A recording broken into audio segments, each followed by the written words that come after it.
I always like to wait for that drop a little bit, but yo, welcome back everybody to the newest episode of the Pixelists. I'm Will, that's Blake.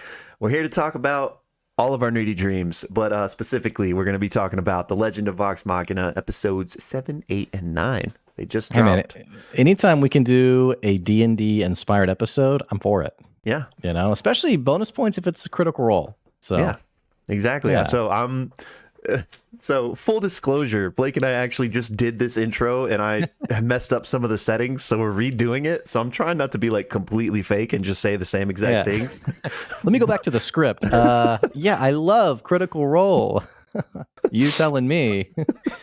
But yeah, so I mean, I do want to mention this though, that this Thursday was especially nice because it was the first one that I got to go Legend of Vox Machina straight in to episode 13 of campaign 3, because if you didn't know this, the Legend of Vox Machina episodes actually drop Thursday night for us Americans. So who knew? I've been watching all of them on Friday up until this week.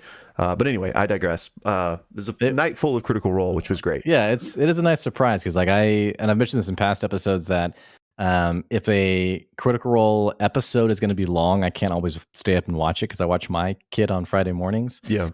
And seeing that it was 4 hours, I was like, yeah, I'll watch a little bit of it, I think. But also, I feel like this Critical Role episode's a special one because it's the ball, right? And I haven't seen it yet. But I was like, I feel like I need to watch it in one sitting to like really give respect to it. So I was killing some time, went over to Amazon Prime, and I was like, hold up. Here's the 3 episodes of Legend of Vox Machina. Yeah. So check that out instead. Yeah, and I mean, I guess to just... Well, actually, no. I guess I was going to jump straight into it, but a couple of quick announcements, I guess, before we get going. First of all, is that this is Friday when we're recording this. Right. So, like Blake just said, he hasn't watched the campaign 3 episode yet. I haven't finished it, and I'm going out of town. So, our episode on that will probably be maybe Sunday, probably Monday or something, though, I'd imagine. And then I'll probably watch it this weekend. So, yeah, that sounds about right. And then anyone that's been checking out the Easter egg breakdowns of The Legend of Vox Machina, those won't be till probably Monday as well. Because, like I said, I'm going out of town. That I'm bummed about because I know I like to goose on you about this, which phrasing sounds a bit odd there. But I really do like these Easter egg videos, especially having not seen the campaign. It's just really nice context for me. And I know I've bragged about it a lot, and then you texted me and you were like, hey, so which parts do you really like? And I was like, I can't think of any. You know, it's like, hey, I really like you. I like that movie you're in. Which one? All of them. Yeah. But I really like the Easter egg videos, and I actually had a lot of questions watching this last 3, 7, 8, and 9 for Legend of Vox Machina, and so I was looking forward to the Easter egg to kind of get some of that insight. Yeah. Because I'm sure as you're watching, you're already like picking up on things. So yeah, I mean, for example, the Raven Skull in Professor Anders. Raven Skull number 2. Yeah, some people are going to be mad at me if I try to connect that to Pate de Rollo again. Anyway, we'll see. But yeah, I'll be looking forward to that whenever you get it up. And yeah, I feel like we shouldn't mention Witcher because we keep saying it. I was like, don't mention Witcher. Don't mention Witcher. All right, guys, we're going to get the Witcher 2 video up next week. It's happening. Did you see Ness's comment? I don't know. Yes, I did see it. Let's let me go back to this. Yeah. It was like, basically, it was really funny. Pixelist lore, this Witcher video. Yeah, I read it and laughed. I need to get back to commenting on some of these videos. I just keep forgetting. But yeah, at this point, the fabled Witcher video is deep Pixelist lore. And by the way, Ness also had a really great theory. We won't talk about it in this video, but Fern and the Nightmare King, we'll have to mention this in our next Critical Role video. But read that and I really liked that theory too. Anyway, we're getting all over the place now. Yeah. So anyway, episodes 7, 8, and 9 of Legend of Vox Machina dropped last night. I'm going to give a really, really, really quick rundown of what those 3 episodes entailed, and then I want to ask you your thoughts on them. But so we had Scanbo as episode 7, and this is one I've been waiting for a long time, but amazing. You know, Scanlan kind of has his own adventure, really, is the whole episode. Following that, we have the big episode of basically Vox Machina, but Percy versus Professor Anders. And then finally, in the third episode, we have basically this undead horde attacking Whitestone and, you know, Pike's return, and a pretty cool battle. So 3 great episodes. I really enjoyed them. Like I said, the Scanbo moment is one of the moments from campaign 1 that like I was waiting to see animated when they announced this. So I really had a good time with that one. And then Pike's arrival, Pike's return was also like a big moment that I was kind of excited to see. So I really love these episodes. I mean, of course, not to mention No Mercy Percy on Professor Anders was incredible. Yeah, that was an amazing scene. But, you know, not that this is a surprise to anyone, but I really liked the 3 episodes. What did you think? I liked them, and naturally, another reason I was mentioning I like your Easter egg videos is how, you know, lately you've been pulling in the original stream content of like, here's how it actually happened. Yeah. So naturally now I'm finding myself like the money shot on Professor Anders that, you know, unhinges his jaw. Brutal. Did that happen in the stream? So like I said, I haven't had a chance to do those breakdowns yet. So I don't remember if it happened exactly that same way. Well, anyway, all that to say, I'm just like, oh man. So like, I just can't help but now be like, I wonder how it happened in the stream and how it was different. Going back to your original question. Yeah, I really liked the 3 episodes. I actually really disliked Pike's return. And we don't necessarily get into it now, but verbatim, what I think I had said in a previous video was, if she leaves and then comes back, like on the brink of defeat, I'm going to be really annoyed. Only because I really dislike that trope. But here's the thing, and maybe I'll just go ahead and just say my spiel real quick, so we don't have to leave it and revisit dive into it. The thing is, and this is like the silver lining in all of it, or like the saving grace in this conversation is, you know, as a dungeon master, it's reminding ourselves that, or for myself, reminding myself this is a homebrew D&D game. And as a DM, you're taking inspiration from all sorts of really cool moments you've seen in movies and other kinds of media.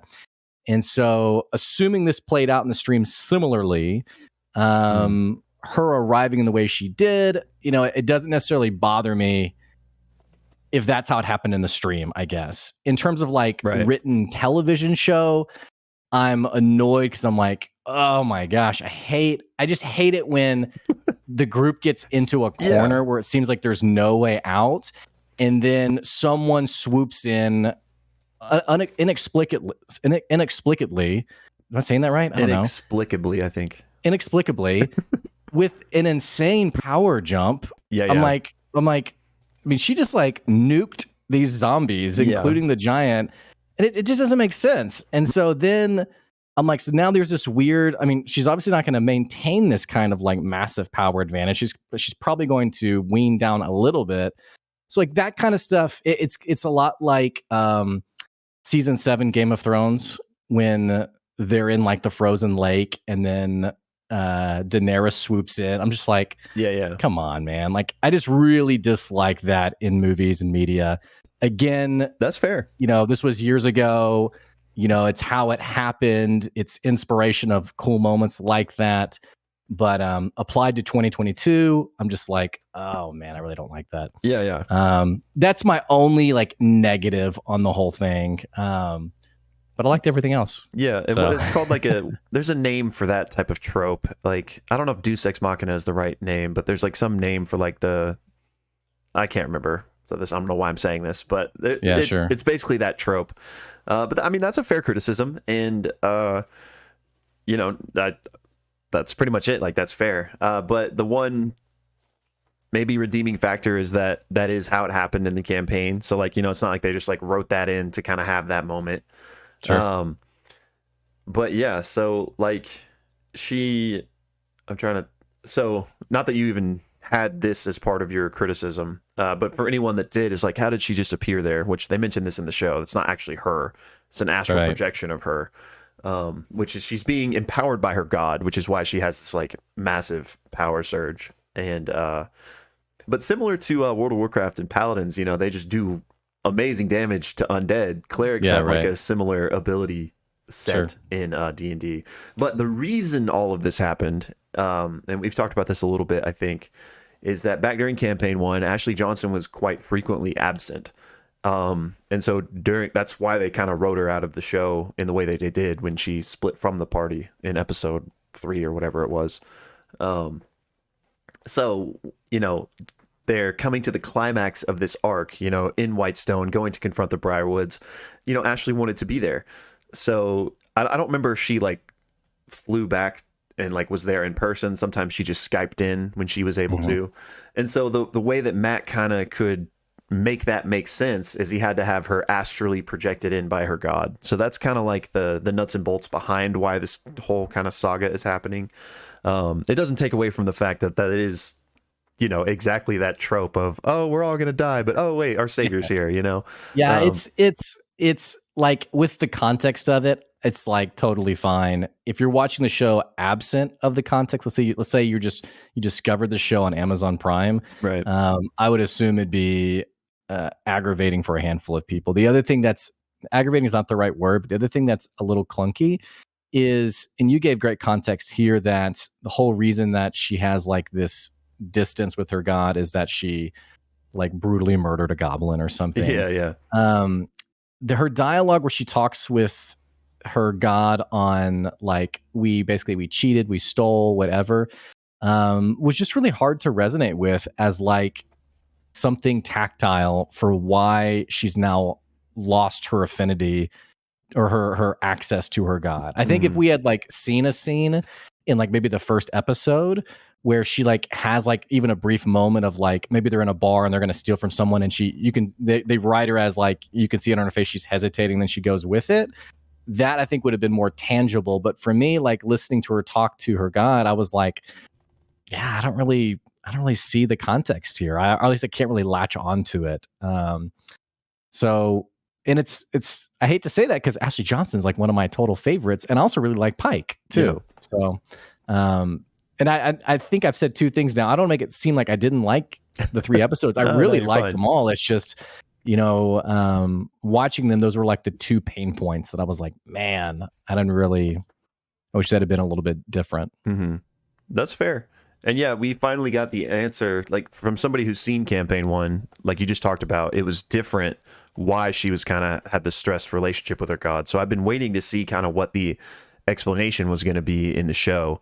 And I was slightly confused at first, but and let me know if you agree with this assessment. What I eventually took from it was that it was not necessarily that she's been running around with Vox Machina doing these, you know, less than holy things. It was more so that she just herself like was unable to choose a direction. So like it wasn't necessarily that they're like stealing from people and stuff. Like, you're right. She's like, you know, kind of she's just lost.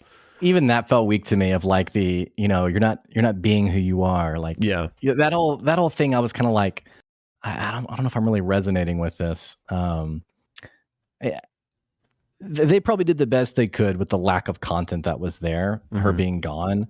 But it definitely felt pretty clunky for me. Yeah. And I mean, I mean, not to espouse too much on this moment, but I think I maybe would have even just gone with like she was cursed, like that necromantic energy was the reason, you know? I feel like that just was kind of cleaner and maybe would have made more sense to somebody who doesn't have all the context of, you know, what was going on in campaign 1. I think it would have been cleaner, especially with the scene right before she meets her god, where like the she gets like attacked. Yeah, I was like, oh, dang, so she is like, there is something here. Yeah, but I guess that was like maybe representative of internal conflict. I don't know. I don't know what that was. Yeah, I'm not really sure if that was like symbolic of her inner struggle. Yeah, I guess. I think her being cursed by Delilah, and then internally she has to sort of fight that. And it's not like a straight curse that can be cleansed. It's like she has to come to terms with who she is and like what she stands for. Like something like that would have made a lot more sense to me. And it would have made me less reliant on you to be like, okay, so like what happened in campaign 1? Yeah. Because it was very confusing, and I was like, what about that? Like that demon in her dreams? Like, is she? Are you good? Or yeah, we kind of forgot about that. So, But anyway, it's small, but yeah. No, but fair. Yeah, it's a small pain point on an otherwise great show. The rest of the 3 episodes were awesome. Scanbo, great episode. Yes. I was a little confused on, is the Duke's house like next door to Professor Anders' house? Like, I was confused as to how he ended up. Or really, are they in the same house? Like, what was going on there? No, so the whole point of the plan was that, so they're at Anders' house, right? And that's where they're trying to get in because the Kestrel, Cassandra, is there. But there's so many guards, so they're like, what are we gonna do? And Scanlan's like, I'll create a distraction. So Right. the whole nuts and the bolts of it is just to create such a commotion that like the guards at Anders' house Professor Anders leave to go see what's going on at Vedmeyer's. Okay. So does that answer your question? But that was totally. That was what was I loved happening him there. climbing through the window and just he's dropping a deuce. So like I said, the whole battle was awesome too. By the way. So that's and not just me. I think a lot of people that watched campaign 1, this is one thing we were super looking forward to. And since I know you watched the Easter egg breakdowns, there's a Triceratops skull in Gilmore's shop. So I was talking about how, like, I wonder if this is a reference to that.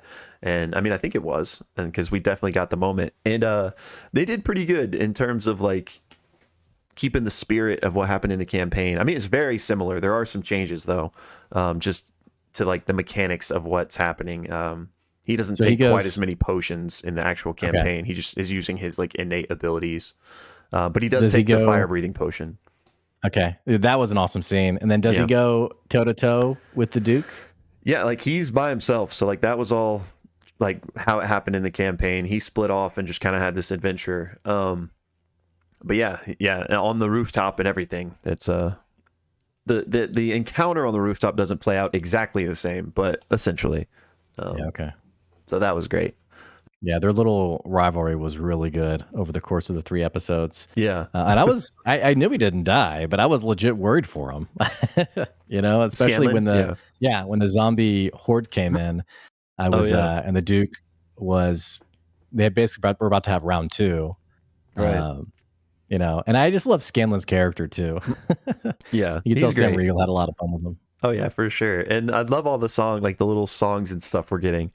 Yeah. And especially when he gets his arm healed and he plays the little song on the lute. Yeah. There's such great little great moments like that. And then this is jumping ahead, but the song at the end of the last episode, whatever that was, 9, I guess.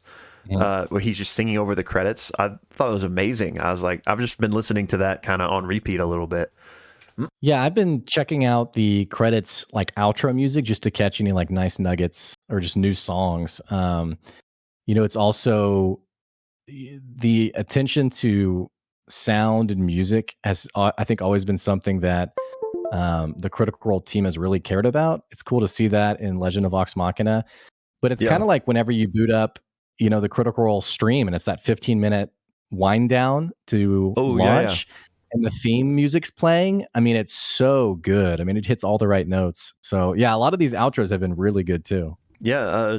Shout out to Neil Acree. He's the producer is not the right word, but the sound person designer who scored the show. Yeah. Okay. Yeah. Sound designer, maybe. Composer, maybe? Yeah. Composer. I think that's the word I was looking for. Words. Yeah. He's like, I'm not a sound designer. You issue an apology. Graduated from Juilliard. I'm a he's a sound tech, I think. So yeah. So yeah, the Scanbo fight was amazing. I loved the scene with keyleth. By the way, I love keyleth. Keyleth didn't really I don't know if resonates the right word, but she's so much, I feel like, more detailed in the show than maybe as I was watching campaign 1. Only saw a brief amount of it, so I'm sure there's even more there. But love keyleth, awesome character, really well written, and I just love these moments with her just like kind of going back and forth between unsurety and then being like the scene where she's like, I got this, guys, and then she isn't even really sure of her own power. She like does like the little frost thing and she's like, it's not working. And then she goes kind of Super Saiyan and then like totally blasts. But the scene I was going to mention though is when she decides to heal what's the sister's name? Cassandra. Cassandra. And she's like, did it work? And then Cassandra just, turns head to the side, like, and I was like, oh, dang. And then she pops up and she screams. They both that was it was a great scene. Really that good. Was. And so I mean, I'll get to this in the Easter egg video when we get to it, but I kept waiting for like maybe the other shoe to drop during that sequence, because in the campaign, when he slits her throat, it's an illusion. He didn't actually do it. So I was waiting to see, like, if there was something kind of maybe that would tie into that, but no, it seems like he just actually did, and they healed her. Yeah, she had the slowest death of having your throat cut. I guess Hollywood's, throat gets slit and dead, but definitely in the show, I mean, she was squirming for a while. How terrifying! I mean, geez. But the Professor Anders fight was awesome too, by the way. I really like that. It was. So. I remember him charming Grog, but that's like the only big detail I remember from that fight. So I don't remember if he like charmed everyone like that, or if that's just kind of a change they made. But yeah, I thought that fight was awesome too, especially the end.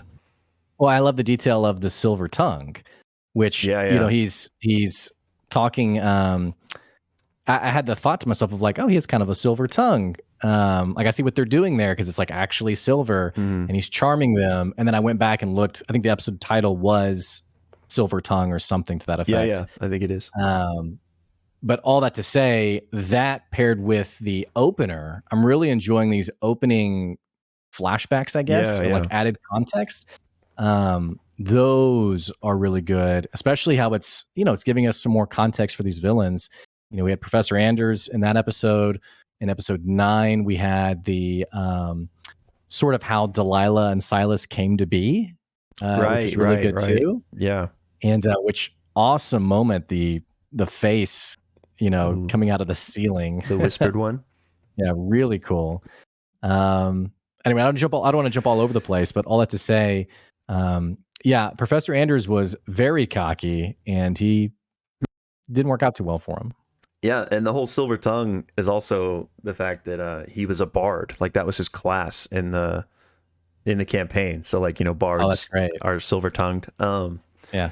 But I think I'm also wondering that, how we were wondering what Stonefell was, because like he didn't really look human.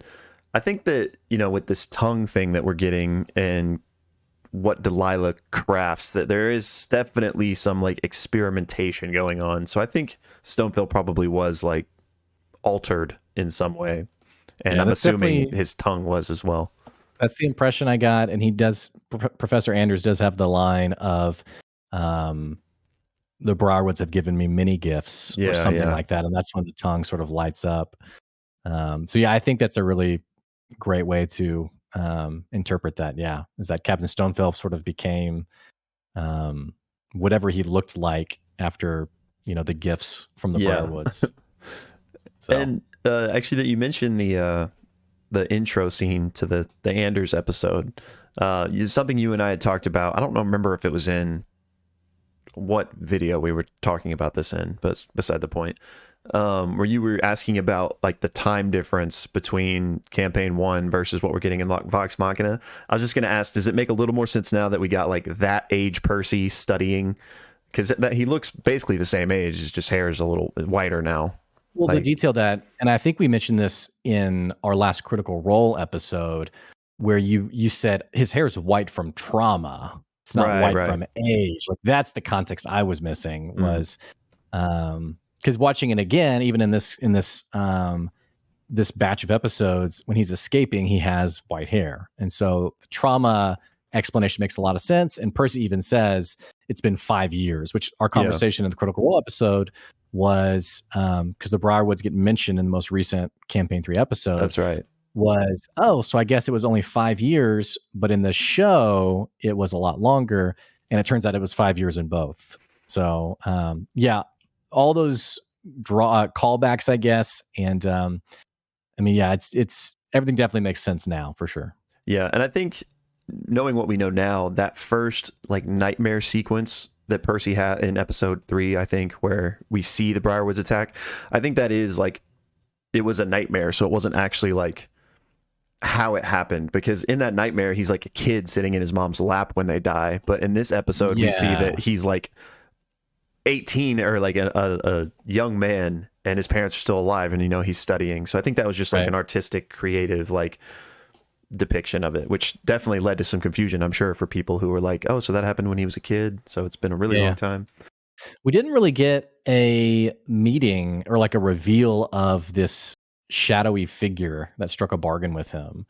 Like he mentions, he's sleeping sort of in this alleyway, and then he has a dream of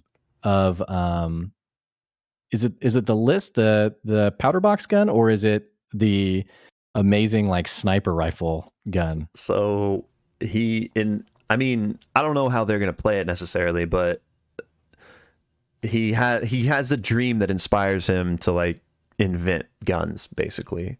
Yeah. Okay. So I think at that point it was the pepper box at first, at least. Pepper box. That's right. Powder box. What an idiot. Yeah. Okay. Cool. Yeah. It's interesting. Yeah. I was expecting to see some kind of, your stereotypical shadowy figure. Do you want revenge? Yeah. And then gifts him the design or something in a typical RPG fashion. Yeah. But it seems like it'll be some context for maybe even season 2 or 3 if they continue with campaign 1 that long. It will. I was gonna say, it's interesting. Like, it seems like they had a good opportunity to have that moment and they didn't take it. So I'm interested to see if we still kind of get an introduction in that way, or maybe that's something they don't ever really fully like show us. But yeah, I want to see more Orthax, which don't Google it if you don't want to know, but that's the shadow thing's name. Orthax. Mm-hmm. Okay, cool. You hear me just typing away. Yeah. Okay. Cool. In the show, did they all get charmed or just Grog? I don't remember. I know Grog did for sure, but I couldn't remember if everyone else did. I don't remember them being charmed, but it's totally possible that, because it was 5 years ago, that I just do they remember. Capture his silver tongue?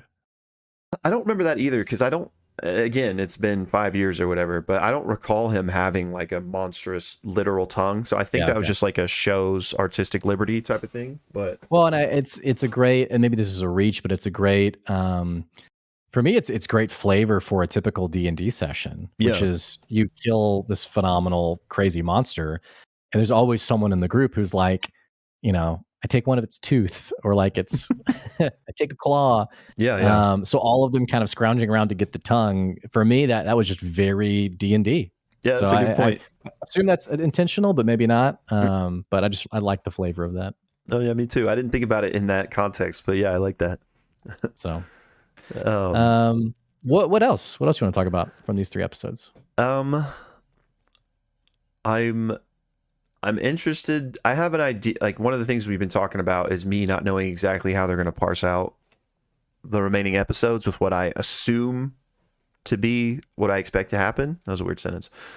But with 3 left, and I don't know. I'm wondering that again, is the long-winded way of me getting to this, is because we kind of, not that the undead horde is like dealt with and gone, but like it seems like we had that battle in this episode. So I don't imagine like we're gonna get 3 episodes of them just fighting the undead the whole time.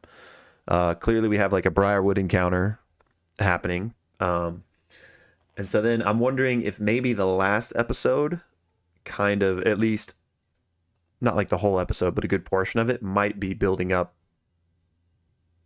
like what may be next. Yeah, okay. I don't want to say really anything, but yeah, the show does move really fast, and I mentioned this in the last episode. It's a critique of mine that it's moving so quickly. So I wouldn't be surprised if we could see the Briarwood encounter happen as early as next episode. I would guess maybe the second of the next 3, and then that 3rd episode being either kind of soft resolution with like a looming threat of season 2, or even just a more direct, here's what's after the Briarwoods. Yeah. Or maybe all 3 episodes build up for it. I mean, I'm not sure. True. I mean, maybe we don't get the Briarwood fight till the end of the final episode for all we know, you know? Yeah, it'd be a bit odd pacing considering how quickly they've been moving, which could be that they did that because they wanted to have enough space for the Briarwoods, who are the primary antagonists of this season. True. But just reviewing things, you know, I guess it was episode maybe 4 where you sort of had the Briarwood entourage kind of all revealed. Yeah. And then Captain Stonefell, Anders, and then the Duke all boom, boom, boom get taken care of in immediate episodes. So, like I said, that could be just to create space for more for the Briarwoods, or it could be, like I said, this could be getting resolved next episode or the episode after, and then what happens next? Which, around what episode in the live stream did the Briarwood arc resolve? Like, I'm trying to get a sense of like how much of the campaign remains after the Briarwood arc. I don't remember off the top of my head, but I want to say late 30s. Okay. But I mean, I could be 10 off in either direction probably, but I want to say late 30s. There was 100 and... There are 115, I think, of campaign 1, or 117. Okay. But speaking of the whole crew that you just talked about, we do have one more person that's beside the Briarwoods that's on that list, and that's actually kind of the cliffhanger moment we got. She's the person in the dungeon, right? Mm-hmm. Yeah, it looked like she was missing her hand. Yeah. She looked pretty... Looked like she was in bad shape. Yeah, I thought that was... I mean, I'm interested to hear your thoughts on that moment. I'm sure you just... I mean, not to speak for you, but I'm sure you just thought it was kind of cool or whatever. But for me, it was interesting because, like, I know who that character is, but I didn't know that that's who that was at first. So it was really cool to kind of, like, have the realization of, like, oh, shit, that's... And then that's, like, the same moment that Percy is, like, you know, no mercy Percy. And so I really like that cliffhanger. And... Yeah, I wonder, it seems like the group is kind of getting, not tired of No Mercy Percy, but like, they're like, dude, seriously? Like, what's going on with you? I like the stinger in the sense of like, you know, it kind of makes you wonder if Vax is going to be like, yo, let's, you know, because they already had a little bit of a toe-to-toe moment. Yeah. So yeah, I mean, I don't know. We haven't gotten any context for who this person is other than Percy naming her, which I don't remember her name, by the way. Did he name her in that moment? Or are you talking about? He named her when he was talking about everyone on his list. Okay. And he said Captain Stonefell, Professor Anders, the Briarwoods, and then he says the woman's name too. Anna Ripley is her name. Anna Ripley? Okay. I couldn't remember if I mean, I know we've at least seen the name, but I couldn't remember if he said it, but yeah. Yeah. But we haven't seen her in any of the scenes. Right. We haven't seen anything really with her. She was in that throne room scene, but you know, we haven't really seen her do anything. Yeah. And we see her also when not just the throne room scene, but also there's a scene, I think, when Percy's recounting past events and all of them, like the entourage, is kind of all in a frame together. Oh, yeah. And she's in that shot too. Yeah. So, and I love the moment you just talked about with Vax and Percy, where he's like, you know, you point that thing at any of us again, I'm going to kill you. And I don't really have much to say here, but I love that. And, you know, it'll be interesting to see what happens now that he's not pointing it at any of them right now, but he's, you know, going smoke monster in front of them. So, maybe this actually, we were talking about this earlier, but, so maybe this next episode, since that's kind of the cliffhanger we got left on, maybe that's where we'll get kind of more about what's going on with Percy, because I mean, I'm sure they're going to ask him, you know. Yeah, and it would have been nice, I think, early on in the season to get some kind of context as to what everyone knows about each other. And you and I have mentioned this in our deep dives of campaign 3, how no one really pries too much because there's a bit of a enjoyment of like kind of slow dripping the lore of your character. But there's a moment where I think Vex says, hey, no more secrets. Like, you promised no more secrets. And he like kind of reveals the origin story of his gun. But it did make me wonder, okay, like what does everyone know about one another? We know Grog and Pike have a special relationship. What's the context there?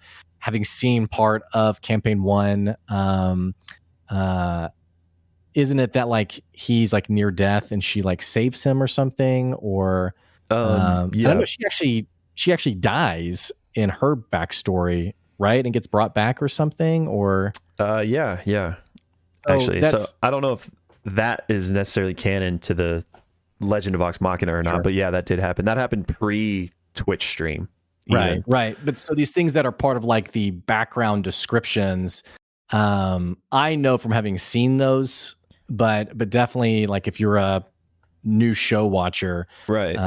you're definitely in the dark as to and they did help this a little bit, by the way, when Percy and keyleth are in In his isolation lab. together, Yeah. and she says something like, oh, I guess we don't really like to share much about Right. ourselves, something like that, which I thought that helped that a little bit, but yeah. Yeah. No, I mean, good point. And I think that's just how they're treating it, is really they don't know that much about each other at all. That's kind of like where we're stepping into their adventure, like what was it, the first episode where Keyleth's like, I don't even know why we're together, like, and kind of gives like a one sentence explanation of everyone. So I think that's like those elements of history that and we're referring to from the campaign. I mean, some of them I think are clearly there, like the Pike Grog connection, but for the most part, I guess we would just assume that those things aren't there until they show us that they're there.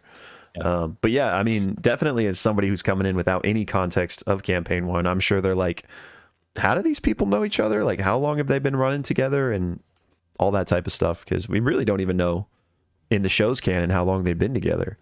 Right. Yeah, that's true. Right. But I forgot where I was going with this, but well, and it could be intentional also. I mean, this could be stuff like I like the writing. It's not a trope, but like the writing use of like flashbacks and like using past yeah, moments to like feed context for current characters. And so we could be getting like a Grog and Pike intro at some point, like in season 2, or yeah. I think I think that at least for that one specifically, we have to get that at some point because they've clearly shown their relationship, and yeah, I want to see it. So I think that'd be cool. yeah. Oh, what was I was just about to say something. Oh yeah. It's something you had mentioned in one of our earlier episodes, I think, but romance. But so Yes, this I was episode, actually about to bring this up. Yeah, go we ahead. got the Vaxlith moment, Yeah, which was fun to see. It was kind of like this is like around the time it happened in the campaign as well. It didn't happen like in this exact same way. okay. But I think, again, they spiritually did it fine, did it justice. But yeah, I don't know. I just wanted to bring it up, I guess, see what you thought, since this is something we had kind of touched on previously. Yeah, I thought it was great. It was also very Firefly-esque, which there's a scene where one of the um female characters in Firefly in the movie, by the way, Mm. Serenity, sorry, Serenity, Yeah. where unsure of herself, a lot like keyleth, and one of the main guy characters basically says, "I love you," or something like that, and they're like being overrun, and she's like, "Well, I'm not dying here then." Very Yeah. similar. So I really enjoyed it. Great movie, by the way. People should go check that out. But yeah, great scene. I really liked it. I like their back and forth. I like the romantic arc between the two of them. And I just like also Vex being the angry sister Yeah. about it happening. Yeah. So yeah, that whole like triangle I've really enjoyed. Especially because it really feels like Vex and Vax have this tug and pull towards, let's just watch out for ourselves, and then let's maybe go against what has become habitual for us, like our nature, and actually look out for others. Yeah. And it feels like Vax is the one who is more open to that, and Vex is more like, hey, don't forget like what's kept us alive this long, like just you Yeah. and me. Exactly. Yeah. So I really like kind of the undertones there as well. Yeah. And speaking of like the past connections of these characters, that's a great example of how the show's done, I think, a pretty good job of kind of like building this Vax keyleth chemistry, and also kind of building the Vax and Vex relationship just in like those moments you were just referring to. You can kind of like glean a lot. So, yeah, and just a quick aside, the reveal, let's call it, of when like Vax says he loves her or whatever in the campaign is just funny because that's like, this was their first campaign. They're still new to it, a lot of them, and romance, RPing romance, especially with someone else's wife, awkward. So like all the rest of the cast was like holding their faces, like not looking and like dying laughing, and so it's just funny that we've like evolved from that to now like there's like 8 relationships in every campaign, and it's I don't know, I almost wondered if they were gonna like show a character laughing in the background while it happened, but we didn't quite get that. No, I thought it was well done in the show. I liked it. It was kind of it made sense to me. There were so many great like subtle moments between the two of them. So yeah, no, it's good. I'm excited to see where the relationship goes. So and also what other relationships crop up. Seems like Pike and Scanlan have a little bit of a thing going. So yeah, we'll see. And also Vex and Percy seem like there's a little bit of a thing going there too. So I'm with 3 episodes left, I'm wondering, beyond just relationships, maybe what other backstory we get on people. I mean, it seems like probably we're going to be focused on Percy given everything that's happening, but was Percy the leader of, I know you mentioned there's kind of like a running joke of like who's the leader of Vox Machina, but was he kind of like, or does everyone kind of like step into that role depending on like maybe the arc of the campaign? I'd say it's more of the latter, because are you referring to, I think like the whole, I don't know if it was episode 9 or 8, but like the whole point was like Percy needs to step up and lead here. Yes. Right. So there are definitely, like towards the end of the campaign, I would say there are more prominent leaders amongst the group, but for the majority of the campaign, it's definitely what you said, like people fill that role based on like what's happening. Like kind of everyone gets the spotlight for an arc, sort of, and during that arc they're kind of leading in a way. I was just to say I really enjoyed him as like it was your typical like I don't want it leadership role. I don't want it.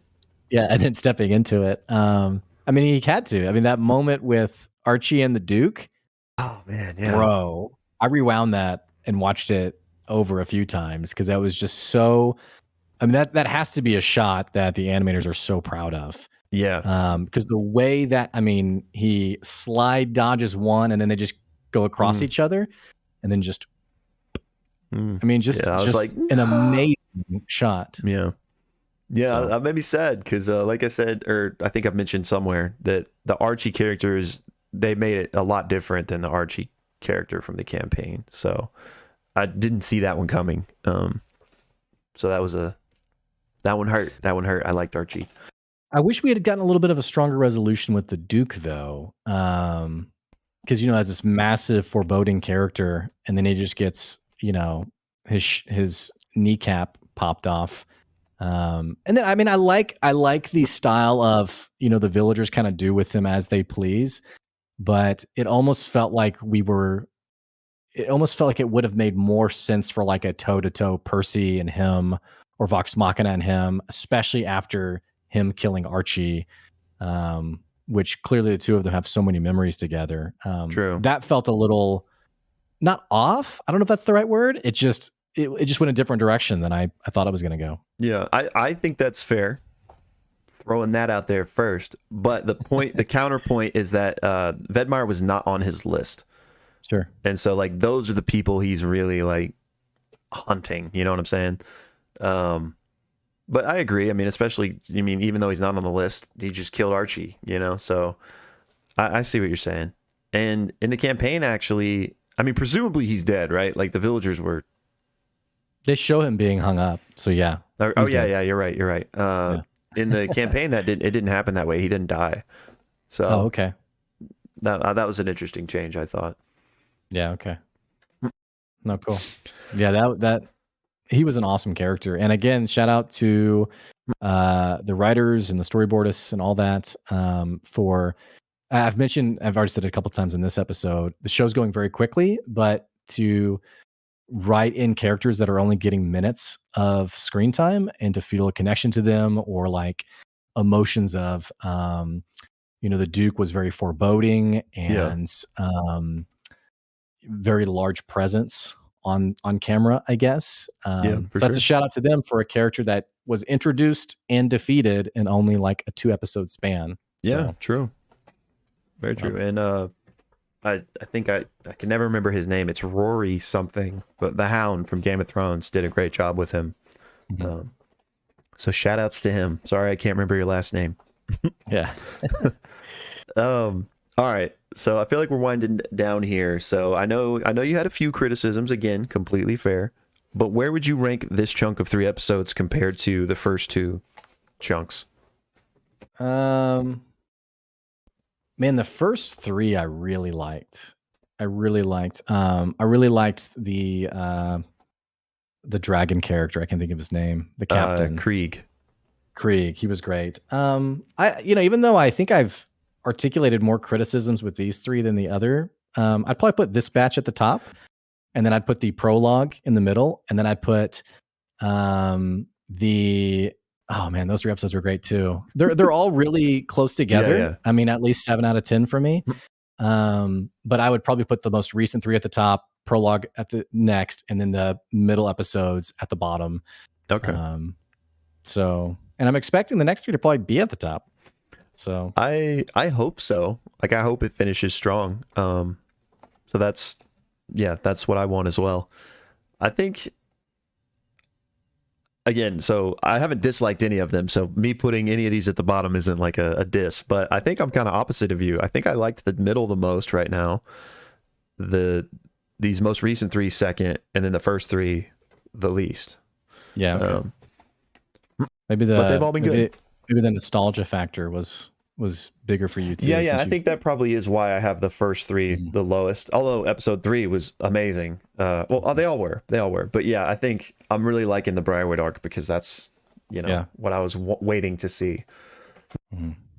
You need to, just kind of random, you need to watch Arcane, by the way. I know. Because this show's great. I really enjoy it, but it's high fantasy, even in like your typical dialogue. It's like it's kind of what you'd expect characters to say, not acted poorly, not even written poorly. It's just like, yeah, these are, for Whitestone, like these are things that you hear in fantasy formats. Arcane handles dialogue really well. The characters are written really well, and the conversations happen even as a fantasy show, in a very relatable, like, oh, that's how people talk kind of way. I say that because it's, having just watched Arcane, it's hard for me not to compare the 2 of them. I think unfairly towards Vox Machina, which I'm enjoying Legend of Vox Machina, but I don't know. I don't want to say more without sounding, disrespectful to the Legend of Vox Machina, but anyway. You say whatever your heart tells you to say. Anyway, all I have to say, you need to watch it because it's a really great show. That's what I've heard. I mean, it's not like I've been looking for reviews, but I've only heard good things, so it's definitely on my list of things to check out. No, watch it now. All right, let's end the podcast. Yeah. Well, so yeah, we've talked about what we're kind of thinking for the next 3. So we'll do a video on that next week. We'll do our Witcher video. We'll do episode 13 or 14. 13. 13 is what we just had. Yep. Of Critical Role's Campaign 3. And what might be an interesting game? I'm just gonna throw it out there. There's a lot of buzz around Lost Ark right now. It's free to play. You might check it out, and then we can do a video on it. Maybe. Have you dived in yet? Not yet. Yeah, I know it. Or somebody, before we jumped on, I think somebody said it was delayed. I have no idea. Oh, so I mean, I don't know if that means it's just later today or if it's like a later day. But I'm going out of town, so I wouldn't be able to even play it this weekend. But if you guys dig it, then maybe I'll check it out. Yeah. Well, see, now you guys know why we don't talk about games, because one of the 2 of us is. It's not true. It's a bit finer tastes than the 2 of us. So, but though, if you guys have a great game for us to check out and talk about, especially a game that is maybe atmospheric. Like a good example would be Limbo, or what's the game you played? It's similar to it. Inside. Same company. Yeah, where like it's shorter format, but when it ends, there's a lot to interpret from it. That kind of stuff Will and I really enjoy talking about. So if you have a good recommendation for something like that, the two of us could check it out and talk about it, do a video on it. Bro, speaking of, I've been playing Inscription. I haven't beaten it yet, but I think it might fit the bill. Is it on Game Pass? No, but it's not that expensive. Okay, I'll check it out. I don't look up anything about it. No, sure, yeah. Just like if you do check it out, just check it out. But it's not like a long game, but I put like 8 hours into it, and I don't think I'm close. Maybe I'm like halfway. So yeah, okay, cool. Anyway, all right, cool. Yeah. Well, you guys be on the lookout for those videos. Let us know in the comments what you thought about this batch. Feel free to tell us your thoughts, theories, whatever. Like we've said in past Legend of Vox Machina videos, if you have anything that's spoiler related, just do a big old spoiler tag, because that lets me know not to read it, and my man will be the one to respond to that. So include your spoiler tag, and also don't forget we're available on Twitter at the Pixelists as well. Right. And you can also follow this podcast on Spotify too.